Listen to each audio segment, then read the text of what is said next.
Hi అండి. అందరూ ఎలా ఉన్నారు? బాగున్నారా? బాగుండాలని కోరుకుంటున్నాను. ఈరోజు నేను చెప్పే టాపిక్ వచ్చి అసలు తల్లిదండ్రులు చిన్న వయసు నుంచి పిల్లలతో ఎలా డీల్ చేయాలి. నాకు నా అవగాహన వరకు, నా ఆలోచన వరకు నేను మీతో షేర్ చేసుకుంటున్నాను. మీకు తెలియదని కాదు, లేకపోతే నాకు బాగా తెలుసని కాదు. Just 1 or 2 things. ఏ ఒక్కరు తెలియని వాళ్ళు ఉన్నా, ఒక్కరిద్దరు చేంజ్ అయినా సరే ఆ పిల్లల జీవితాలు బాగుంటాయి కాబట్టి ఆ ఉద్దేశంతో మాత్రమే నేను షేర్ చేస్తున్నానండి వీడియో. నెక్స్ట్, ప్రతి మగపిల్లవాడు తండ్రిని రోల్ మోడల్లా తీసుకుంటాడు. ఆడపిల్ల తల్లిని రోల్ మోడల్లా తీసుకుంటుంది. ఇది ఖచ్చితంగా వాళ్ళు తండ్రిని అబ్జర్వ్ చేస్తూ ఉంటారు మగపిల్లల విషయానికి వస్తే, తండ్రి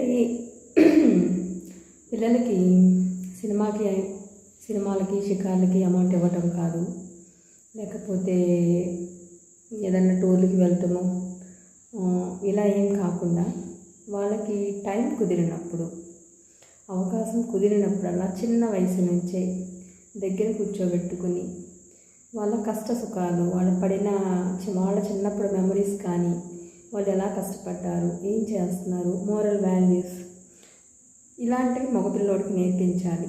కష్టం విలువ చెప్పాలి. రూపాయి ఎంత కష్టపడితే వస్తుందో చెప్పాలి.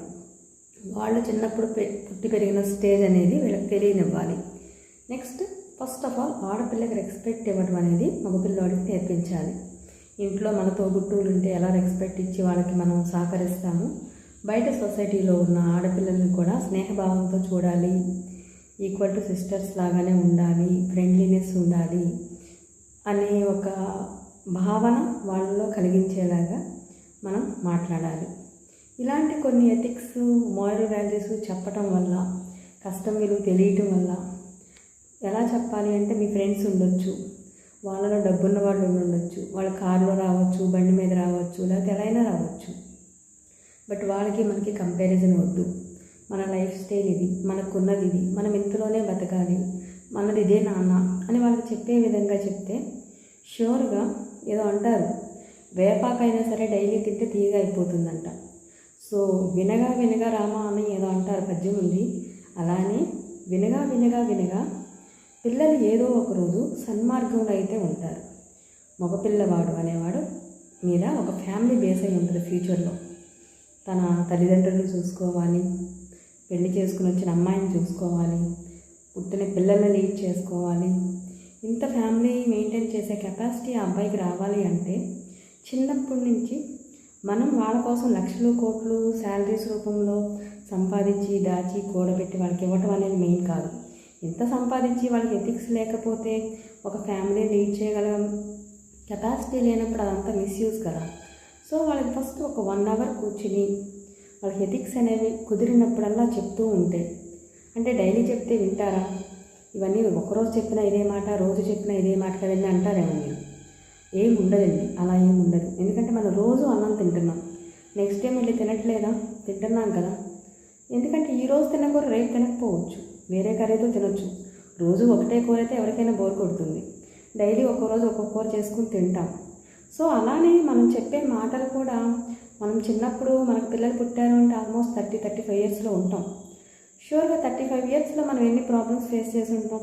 చిన్నప్పుడు మన అమ్మమ్మల దగ్గర, తాతయ్యల దగ్గర ఎన్ని మంచి చెడు జరుగుంటాయి. అవన్నీ ఒక్కో రోజు టైం కుదిరినప్పుడు అలా షేర్ చేసుకుంటూ ఒక్కొక్క బిట్ చెప్పచ్చు. అలా చెప్పడం వల్ల ఏంటంటే, ఫస్ట్ అభద్రతా భావం అనేది పోతుంది, ఫ్యామిలీ రిలేషన్స్ అనేది స్ట్రాంగ్ అవుతాయి. తండ్రి అంటే ఒక దైవం, మా నాన్న ఇలా ఉన్నాడు, సో అందుకే ఇలా సక్సెస్ అయ్యాడు, సో నేను ఇలానే ఉండాలి, ఈ యాంబిషన్లోనే నడవాలి అనే ఒకటి ఆలోచన అనేది మగపిల్లవాళ్ళు రావాలి. అది వచ్చిన రోజు వాళ్ళు సక్సెస్ అవుతారు. నెక్స్ట్, ఆడపిల్ల విషయానికి వచ్చేసరికి తల్లిని రోల్ మోడల్లా తీసుకుని తల్లిని అబ్జర్వ్ చేస్తూ ఉంటుంది. అమ్మ నడవడికి ఎలా ఉంది, అమ్మ ఏం చేస్తుంది, నేను అమ్మలానే ఉంటాను కదా అన్నట్టుగా ఉంటుంది.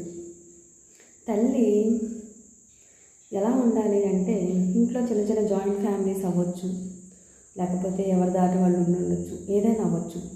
సహజంగా వచ్చే అత్తాకోడల మధ్య వచ్చే గొడవ అవ్వచ్చు, భార్యాభర్తల మధ్య వచ్చే కీచులాట అవ్వచ్చు, లేకపోతే ఇరుగు పొరుగు మధ్య వచ్చే కీచులాటలు అవ్వచ్చు, ఏదైనా రావచ్చు.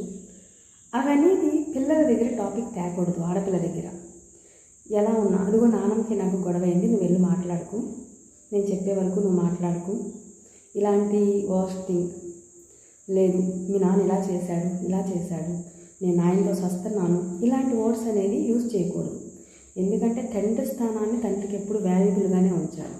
హస్బెండ్ వైఫ్గా మీ ఇద్దరికి ఏదైనా కీచులాట గొడవ వస్తే మీ ఇద్దరు పిల్లలు లేని టైంలో సాల్వ్ చేసుకోండి, మాట్లాడుకోండి, ప్రాబ్లం క్లియర్ అవుతుంది. అంతేగాని పిల్లల దగ్గర భార్యాభర్తలు ఇద్దరూ కూడా ఒకళ్ళ దగ్గర ఒకరు తక్కువ చేసుకోవద్దు.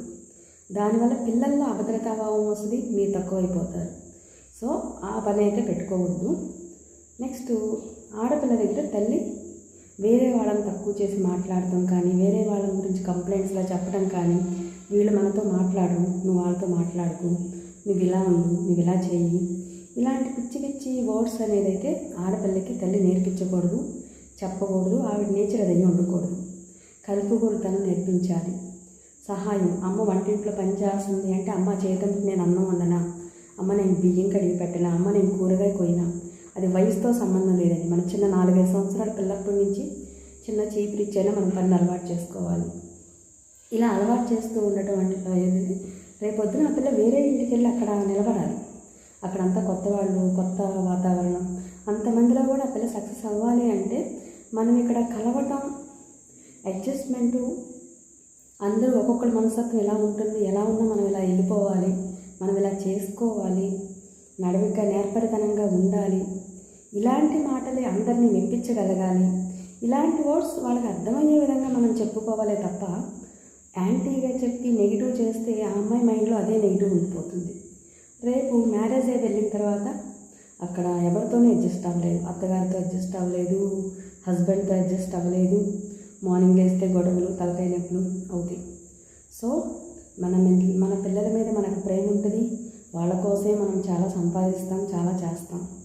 కానీ వాళ్ళు హ్యాపీగా ఉండాలి, వాళ్ళొక ఫుల్ సక్సెస్ఫుల్ పర్సన్స్గా వాళ్ళ లైఫ్ వాళ్ళు లీడ్ చేయాలి అంటే తల్లిదండ్రులుగా మన బాధ్యత ఏంటి అంటే చిన్నప్పటి నుంచే వాళ్ళకు కొన్ని నేర్పిస్తూ వల్ల వాళ్ళల్లో కొంత భద్రతాభావం, కొంత ఏది ఎలా లీడ్ చేయాలి, ఎలా ఉండాలి అనే అవగాహన ఉండటం వల్ల వాళ్ళకి లైఫ్ లీడ్ చేయడం, మనుషుల విలువ, ఇవన్నీ ఈజీ అవుతాయి. నెక్స్ట్ థింగ్ ఏంటంటే ఆడపిల్లకైనా మగపిల్లడికైనా దైవత్వం అనేది అలవాటు చేయండి. దైవత్వం అది చర్చ్ అవ్వచ్చు, మసీదు అవ్వచ్చు, గుడి అవ్వచ్చు, ఎవరు ఏ మతం వాళ్ళైతే ఆ మతం, దైవత్వం అనేది అలవాటు చేయండి. అదేంటంటే ఒక మృగం లాంటి ఒక ఆలోచనని మనిషిగా మారుస్తుంది దైవత్వం అనేది. ఒక మనిషి మృగంలా మారకుండా మనిషి కనీసం మనిషిలా ఉండగలిగేలాగా ఉంచే శక్తి భగవంతుడికి మాత్రమే ఉంది. సో మనం పూజలు జపాలు చేసినా చేయకపోయినా దైవాన్ని నమ్మాలి, అది 100%. దైవత్వం అనేది మన మనసులో ఉండాలి. ఒకసారి మీరు అబ్జర్వ్ చేయండి, మీ మనసు అలజడిగా ఉండి చాలా విపరీతమైన బాధగా ఉన్నప్పుడు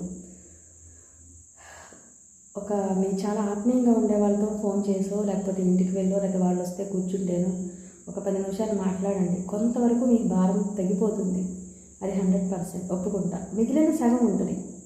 ఆ సగం మీరు నమ్మే దైవం దగ్గరికి వెళ్ళి టెంపుల్కి వెళ్ళి కూర్చోండి ఒక పావు గంట. ఆ టెంపుల్లో మీకు తెలియని వైబ్రేషన్స్ అనేవి మీకు రీచ్ అవుతాయి 100%. ఇది నా స్వానుభవం, ఇది నిజం చెప్పాలంటే. ఆ రీచ్ అవ్వటం వల్ల ఏదో తెలియని శక్తి మనలో అనీజీనెస్ అనేది తగ్గించేస్తుంది. అక్కడ ప్రాబ్లం సాల్వ్ అవ్వదు. 1 అవర్ బ్యాక్ వచ్చిన పెద్ద సమస్య 1 అవర్లో పోతుందా? పోదు. మన ఆత్మీయులతో చెప్పుకోవడం వల్ల కొంత భారం దిగుతుంది. మనం నమ్మే దైవుడి దగ్గరికి వెళ్ళి కూర్చోవడం వల్ల మనకు తెలియని ధైర్యం ఏదో మనకు నింపుతాడు ఆ భగవంతుడు.